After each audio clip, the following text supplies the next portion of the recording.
Hope Thanksgiving was good. All of us here at This Week in Missouri Politics were stuffed, and now we're ready to bring you the political season, not the Christmas season, but the politics season leading into the General Assembly opening up.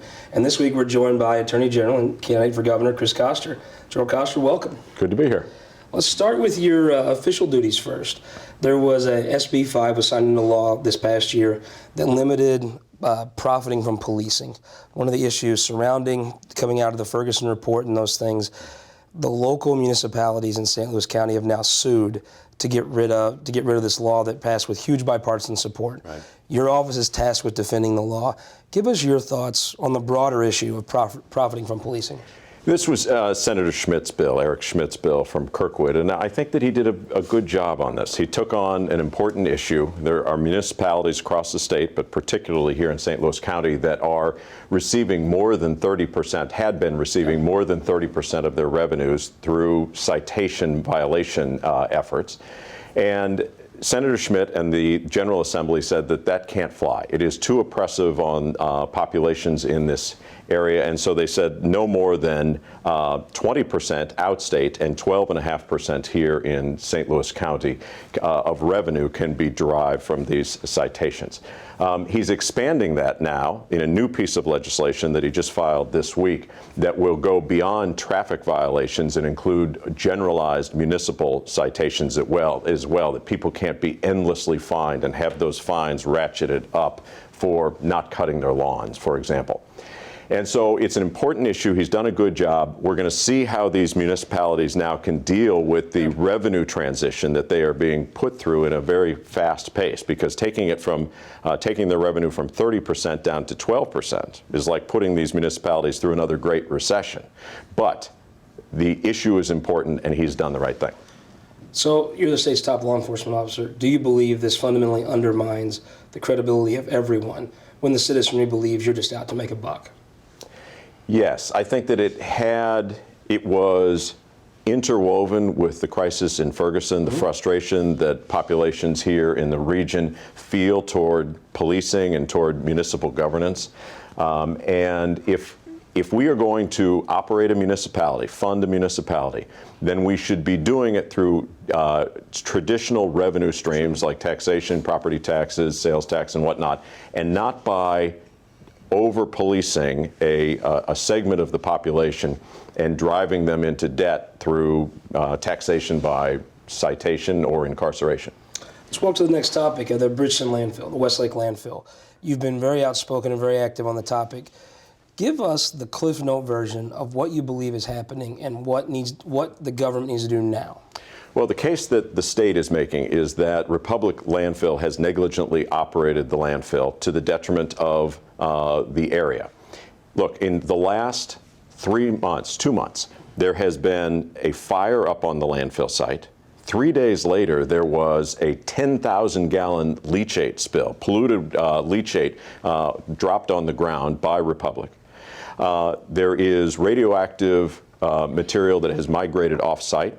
We have found it in the trees to the southern outside of the property line on private property to the south of the landfill. The groundwater is polluted, and for 5 years, there has been a fire that is slowly burning toward a radioactive waste dump. Any suggestion that this is not the most critical environmental crisis in the state of Missouri is simply naive. It is. We have sued Republic Landfill.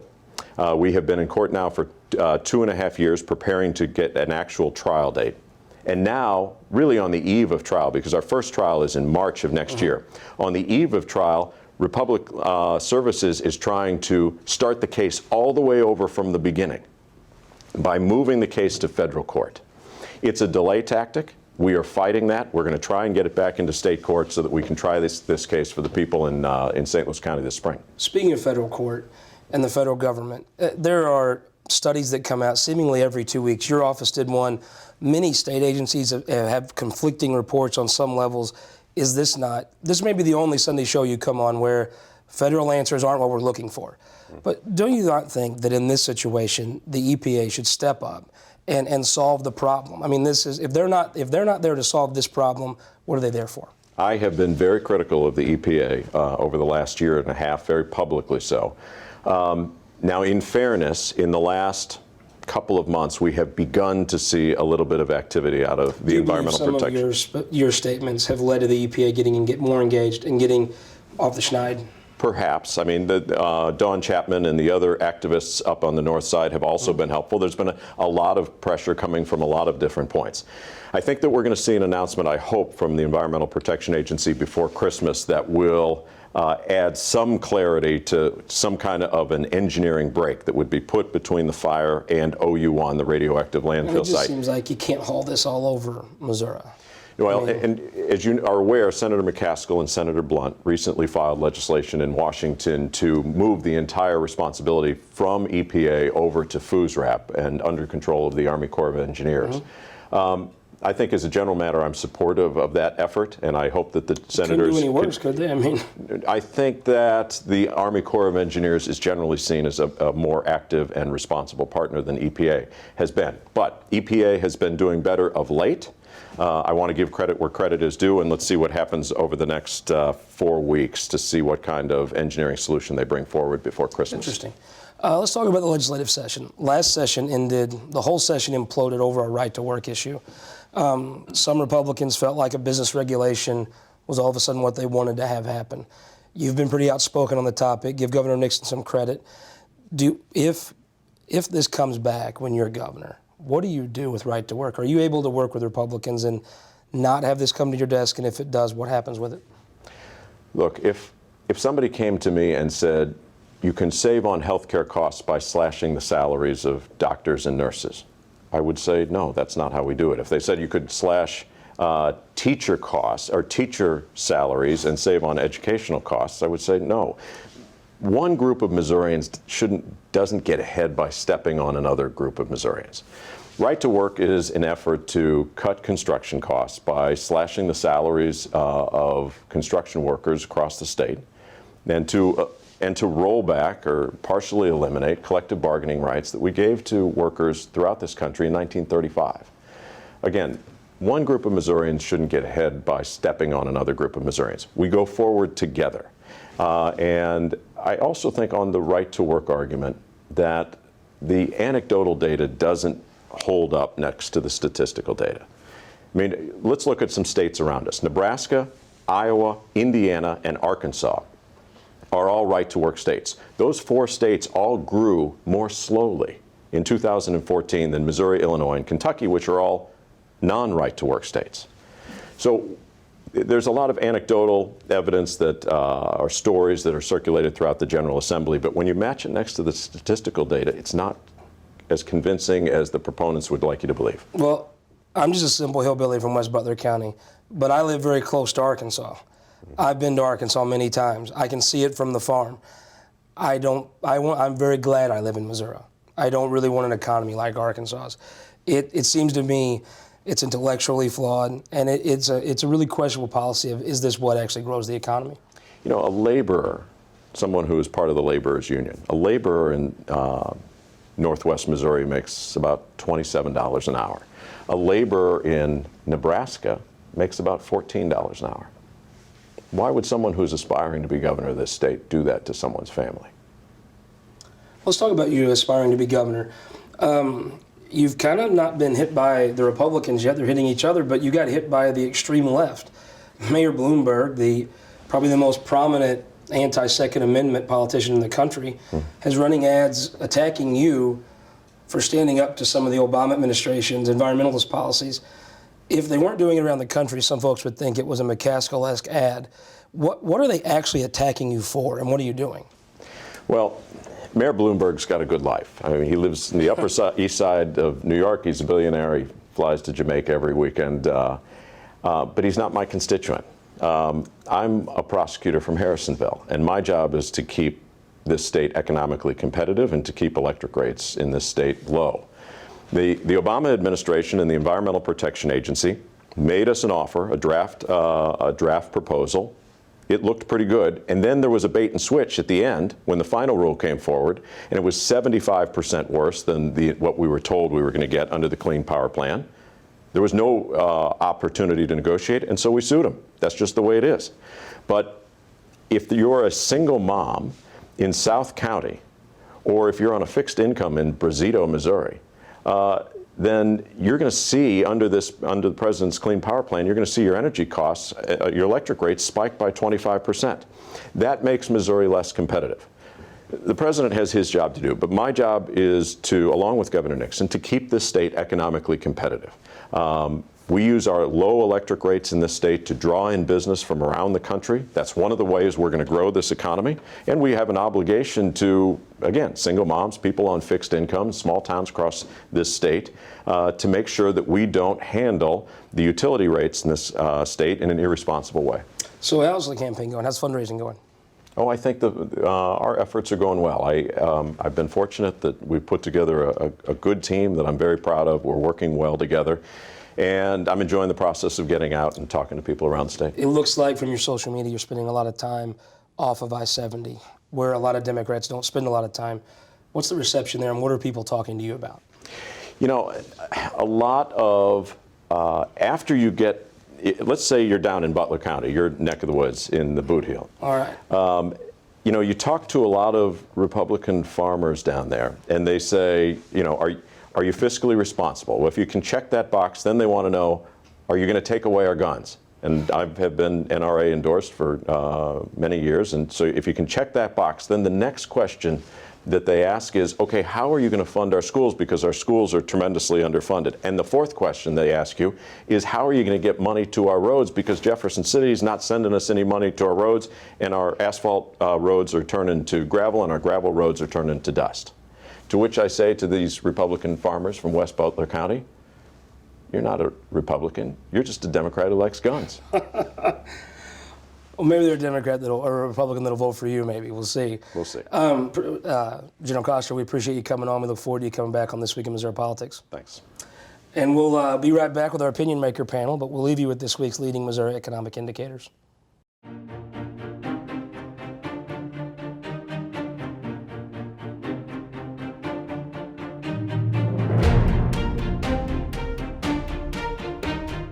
All across Missouri, our new car and truck dealers are building strong local economies. When you buy a car or truck in Missouri, you're helping to support over 20,000 Missouri families who rely on the auto industry for good-paying local jobs. You're also helping fund our communities, schools, first responders, and our roads, because dealers generate millions of dollars in tax revenue.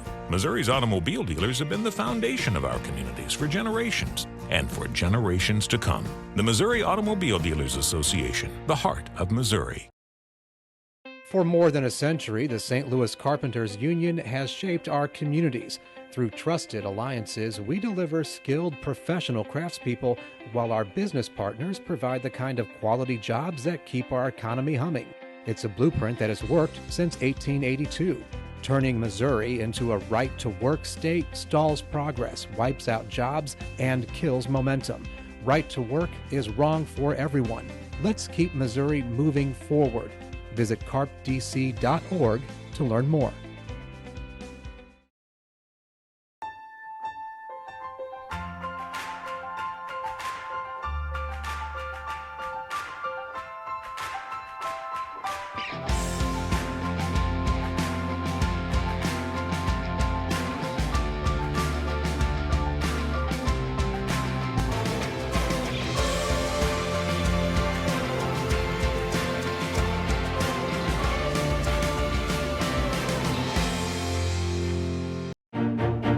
Welcome back to This Week in Missouri Politics. We have a great opinion maker panel, starting with first time on the show. Very glad to have you, Richard McIntosh with Flotron McIntosh in Jeff City.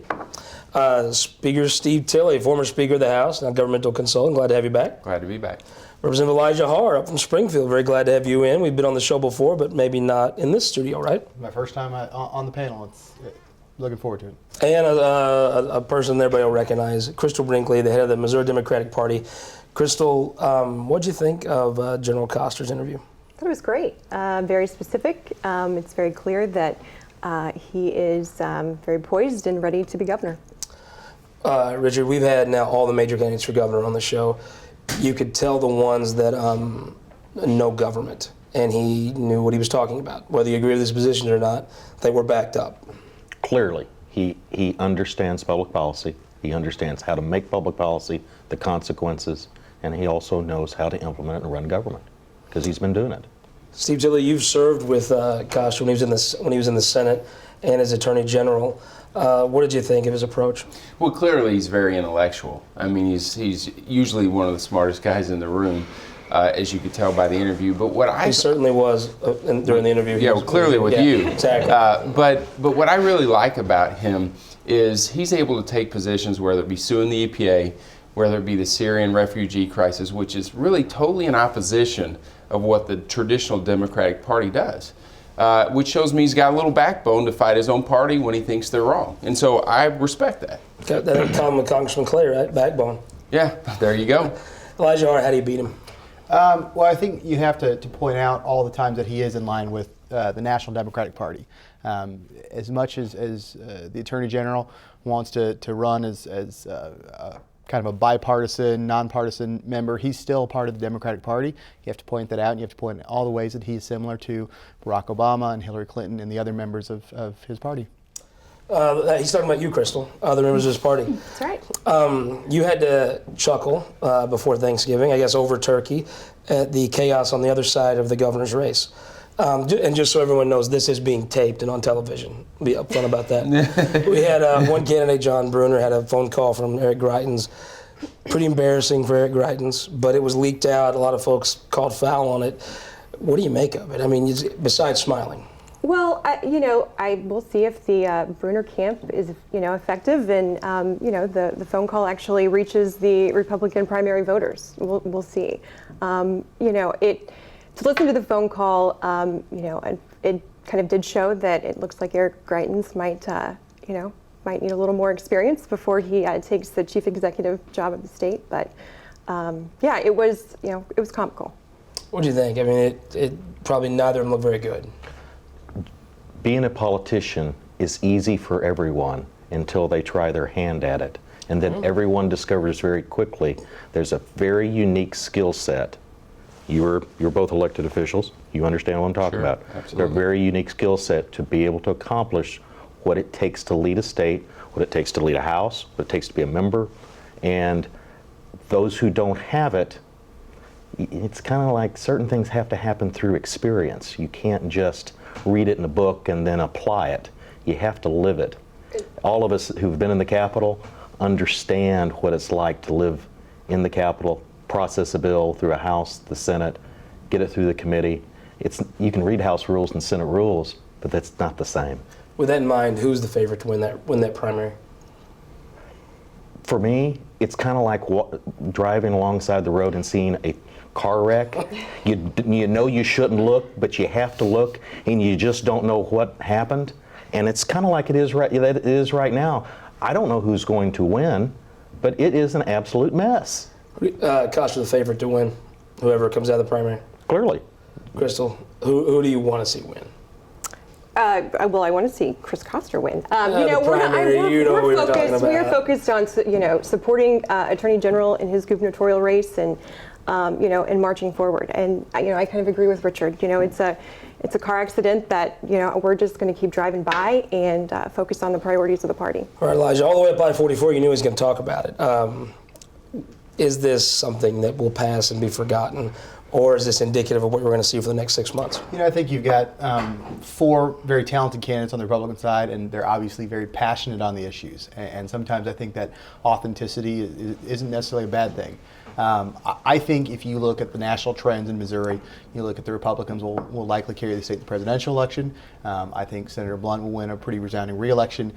Those are issues that the Attorney General will have to run against. Those headwinds he'll have to compete with. And whoever comes out of the Republican primary, whoever it may be, will have those wins at their back. So I think they have a very, very strong chance next year. Do you have a favorite yet? I think until the something changes, I think the lieutenant governor has to be the favorite. He's got the highest name recognition. Sure. And right now it seems like the guns are trained on other people. And so I think right now I would say Peter Kinney would be the front runner. You disagree, Steve? Well, I don't think it's a car wreck like the Democrats would say. But I mean, clearly the maybe phone. Maybe a bike wreck, though. Yeah, the phone call certainly was embarrassing for Eric Greitens. I mean, he sounded like a third grader. I mean, it was something that when my daughters listened to, they said, what's that guy's problem? And so, you know, that's certainly embarrassing. And it's a first-time candidate that Richard talked about. I mean, it's harder than it looks. Sure. But I think we've got some, like Elijah said, some really good quality candidates. I think Peter Kinder is a great candidate. He's a proven vote getter. I think John Brunner has a long record of being a conservative for 20 years. I think even Catherine Hanaway, as a former Republican speaker, has some pretty strong Republican credentials. So I think we've got quality candidates that in the state of Missouri will be a competitive race against Attorney General Koster. Now, there's no doubt Chris is a fantastic public servant. He appeals to a broad base of people, and whoever wins the nomination will have their fight on their hands. But I clearly think that we've got some good candidates. And like Elijah says, I think Peter Kinder is certainly the favorite. I said that 6 weeks ago, and I think he's more of a favorite now. The biggest problem, though, there's a lot of Republicans that could live with Chris Koster being governor. Yeah, I mean, I think it's tough because I think you know, when you look at the state, you know, even though we have an overwhelmingly Republican majority in the House and the Senate, you know, they're okay with voting for a conservative Democrat. I mean, Jay Nixon won 2 statewide governor's races by large margins, not by 4 or 5%, but by large margins. So, you know, I think whoever wins the nomination has their hands full, but I do believe we've got some quality people and we'll have a quality candidate for governor. So let's talk about pre-filing. It began this week. Elijah, you had a bill you filed. Give us the quick take on it. It was actually a bill I haven't filed yet. I'm going to file it tomorrow, Monday, December 7th. And what this bill is it's called Rescue the Forgotten. Around the country every year you see children that are left in hot cars and they get forgotten by the people that are driving those cars around.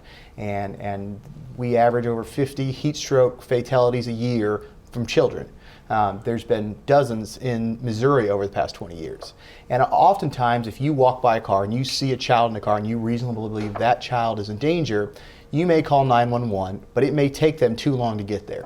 And so what we want to make sure is that if you see a child in the car and you believe that child to be in danger, that you have you can go ahead and try to break into that car to rescue that child without fear of it coming back on yourself. And so there's a good example in Johnson County just last year. An assistant manager at a store had to use a tire iron to break into a car and rescue a child that had been left behind. The child had been in the car for about 15 minutes. It was hot. It was over 100 degrees in the car. When the people came back to the car, the first thing they asked was, who's going to pay for the damage to the vehicle? Wow. Now, we need to make sure that as a public policy in this state, that those children are protected, and that if you are a good Samaritan and you're attempting to help that child, that we protect you. And so what we've done is we've looked at statutory language for some other states, and we use that statutory language, and so I'm going to file that bill tomorrow.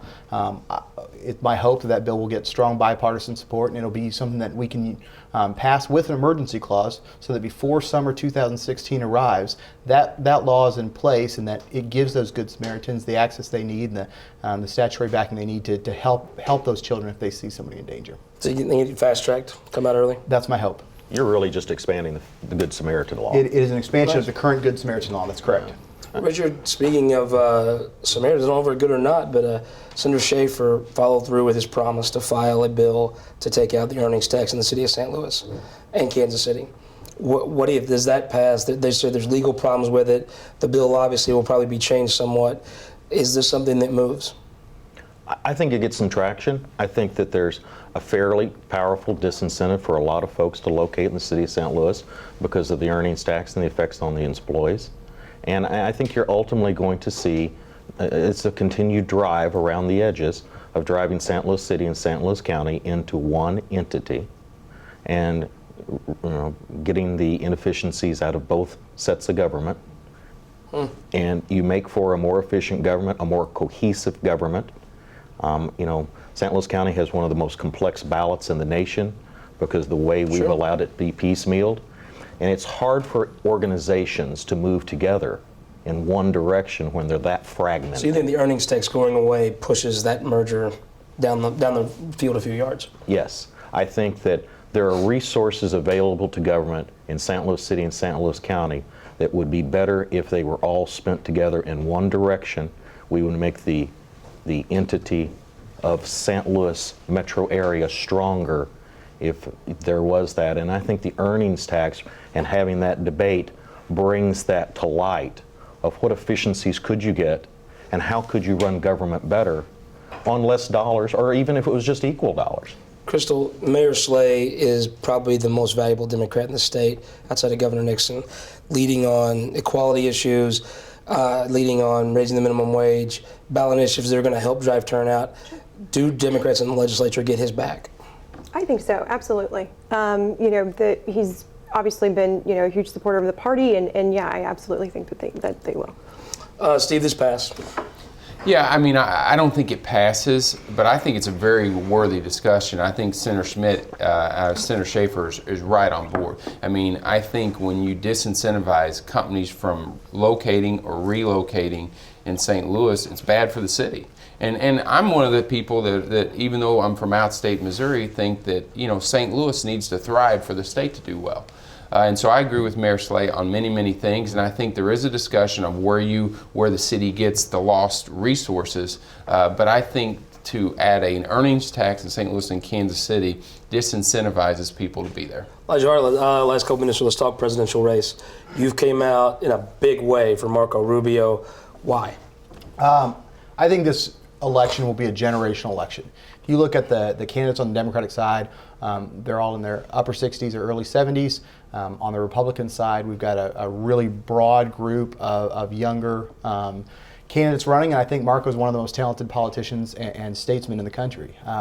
I came out for him early with Speaker Richardson, Caleb Jones, Senate Pro Tem, Ron Richard, and Congressman Smith, and about 20 of my colleagues. Marco's got more support in Missouri than anybody else on the Republican side, and I think a big part of that is he speaks to our generation. He speaks to the issues that are important to the younger generation, issues about higher ed, national security, and I think he would be a fantastic standard bearer for our party. Chris, when looks at your Facebook page, you're almost an honorary Clinton. Is Marco Rubio the one that they don't want to run against? Well, I will say that with age comes experience. So we actually, with Senator Sanders and Secretary Clinton, lots of experience there, both very qualified. Wendell Bailey once told me he started his career, give a young man a chance, and he ended up saying experience counts. I think that, like I said, Senator Sanders, Secretary Clinton, both very qualified and will be ready to. I like how you threw Sanders in there. We all know she's Clinton's work. Who wins? Does Marco Rubio win the primary? I have no clue. I can't get past the noise of Donald Trump to hear anybody else. Well, it is huge. I mean, it's a problem. Steve Tilley, if Missouri's primary matters, Marco Rubio's got a huge leg up, right? Oh, I think so. I mean, listen, and I know the Democrats do not want to face Marco Rubio. Okay, it's true. He's from Florida, so he's from a great state. He's articulate. He's charismatic. He's got a great record. They do not want to face him. But I will tell you. But we found the part of the show we don't want to face, which is the end. So with our promises, Jeff Rowe will talk about Ted Cruz next week. We'll have to leave it here this week for This Week in Missouri Politics. This Week in Missouri Politics, brought to you by Sterling Bank.